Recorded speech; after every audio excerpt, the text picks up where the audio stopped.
आज आपका 26 सितंबर group D exam के शिफ्ट 1 में दो क्वेश्चन अभी हम लोग देखेंगे। एक क्वेश्चन ये वाला जो मेंसुरेशन का आपसे पूछा गया था, और एक क्वेश्चन हम लोग देखेंगे ट्रिग्नोमेट्री का जो आपसे पेपर में पूछा गया था।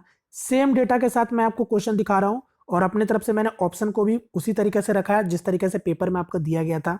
ठीक है, पहला क्वेश्चन देखो मेंसुरेशन का। यहाँ पर काफी सारे लोग थोड़ा सा फ्लो में गलती कर देते हैं। आप इसको चाहो तो एक बार ट्राई करो, ध्यान से बस बनाना। ठीक है, यहां पर क्वेश्चन का लैंग्वेजेस भी इसी टाइप से था, या फिर आप कह सकते हो इससे और लेंदी होगा।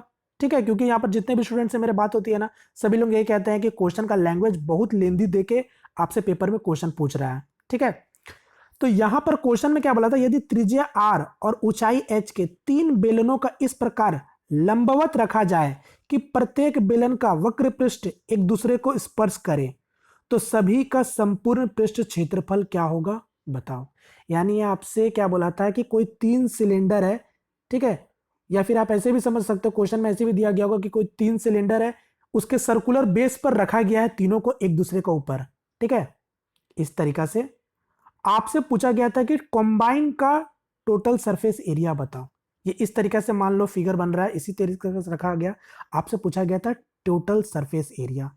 अब कई सारे लोग क्या करते हैं ना, फ्लो में फॉर्मूला तो जानते हो क्या होता है, 2πr/h प्लस दो ठो ऊपर और नीचे का बेस, मतलब बेस एरिया भी, तो क्या हो जाएगा 2πr²। तो फ्लो में क्या करते हैं, एक का हो गया टीएसए और वो क्या करते हैं तीन से गुना कर देते हैं। ठीक है, यानी तीनों का टीएसए निकाल देते हैं। बट आप तीनों का टीएसए निकालोगे ना तो गलत हो जाएगा, क्योंकि यहां पर आपको समझ में आना चाहिए। क्योंकि ये वाला देखो, ये जो सेकंड, इसका तो टीएसए निकाल लोगे आसानी से, इसका भी टीएसए निकाल लोगे, यानी टोटल सरफेस एरिया निकाल लोगे। मगर ये जो सेकंड वाला जो है ना सिलेंडर या बेलन, आप ध्यान से देखो, इसका जो ऊपर वाला जो सर्कुलर बेस और नीचे वाला जो सर्कुलर बेस है, ये तो ऊपर में कवर हो गया और ये नीचे में कवर हो गया। तो इसका मतलब इसका आपको टीएसए नहीं लेना है, इसमें आपको सीएसए लेना है। यानी सिंपली आपको इसमें कर्व सरफेस एरिया लेना है। बात समझ रहे हो, यानी वक्र पृष्ठ क्षेत्रफल दूसरे वाले का लेना है और ऊपर वाले का टीएसए, नीचे वाले का भी टीएसए। या फिर अगर आपको कंफ्यूज नहीं होना है तो आप तीनों का तो टीएसए जरूर लो, मगर याद रखना माइनस में क्या करना है, दो सर्कुलर बेस को भी माइनस कर देना है। बात समझ रहे हो, चाहे आप ऐसे समझ के करो चाहे ऐसे समझ के करो। यही पर कई सारे लोग फ्लो में गलती कर देते हैं। बात समझ गए कैसे करना है, आप चाहो तो जैसे भी करो, तीनों का टीएसए निकाल के, यानी एक का टीएसए को तीन से गुना कर दो, अब माइनस क्या करना है, दो ठो सर्कुलर बेस भी माइनस करना है। समझ रहे हो, तो अब यहां पर इसको मैं हटाता हूं। अब आप समझ ही चुके हो, तो डायरेक्ट से हम लोग को पता है फॉर्मूला क्या कहता है आपका।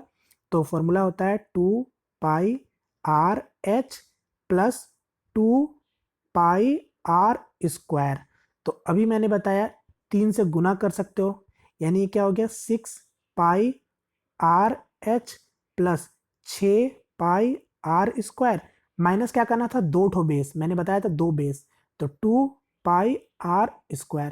तो इसमें से अगर 6πr² में अगर 2πr² अगर माइनस करेंगे तो क्या होगा 4πr²। 4πr² होगा, यानी अगर मैं कॉमन ले लूँ साथ में तो क्या हो जाएगा 2πr। अच्छा माफी चाहूंगा, ये कैपिटल आर है, मैंने स्मॉल आर लिखा है, कैपिटल आर है और कैपिटल एच दिया गया था। ठीक है, या फिर जैसे भी दिया गया आप समझ रहे हो। तो 2πr कॉमन आ जाएगा, बचेगा क्या 3h प्लस, और यहां पर आपका 4πr² था तो 4π यानी आपका बच जाएगा 2r। यानी इसका आंसर हो जाएगा ये वाला, जो कि हो जाएगा correct answer option number first. तो ये थोड़ा सा ध्यान में रखना पड़ेगा। ठीक है, या फिर अगर वैल्यू, अगर आर एच का वैल्यू भी दे दिया जाए तो आप उसको पुट कर सकते हो। ठीक है, एक क्वेश्चन तो ये हो गया था, और एक क्वेश्चन आपसे ये पूछा गया था, हूबहू ट्रिग्नोमेट्री का क्वेश्चन था। आप इसको भी बहुत सारे लोग फ्लो में डायरेक्ट जीरो मार देंगे, और मेरे को लगता है कि ऑप्शन में जीरो भी था। ठीक है, या फिर कई सारे लोग दो भी मारेंगे, तीन तो इसको आप इलिमिनेट कर सकते हो। यहां पर अगर आप ये क्वेश्चन देखे होंगे तो ये क्वेश्चन सिमिलर टाइप से आपके ग्रुप डी एग्जाम और आरआरबी जे एग्जाम में पूछा जा चुका है सेम पैटर्न पर। ठीक है, a² प्लस b² का मान पूछा था। आप एंगल से अगर समझ पा रहे हो तो एंगल से फिलहाल यहां पर काम नहीं चलेगा, आप इसको अगर थोड़ा सा ध्यान से देखोगे ना तो आप इसका आंसर बताओगे डायरेक्ट 1 होगा। क्यों, आपको ज्यादा नहीं कुछ करना है। यहां पर ये जो सेकंड वाला जो दे रखा है ना हिंट में, a sin theta equal to b cos theta के बराबर है। आप सिंपली यहां देख पा रहे हो कि sin theta by cos theta, अगर हम इसको नीचे ले आए तो ये क्या हो जाएगा आपका b बाई ए हो जाएगा ना, यानी साइन थीटा b और कॉस थीटा का मान a। ठीक है। साइन थीटा का मान अगर b और कॉस थीटा का मान अगर a है तो आप इस इक्वेशन में पुट करके आप इसका आंसर बता दोगे कि आंसर क्या हो जाएगा 1।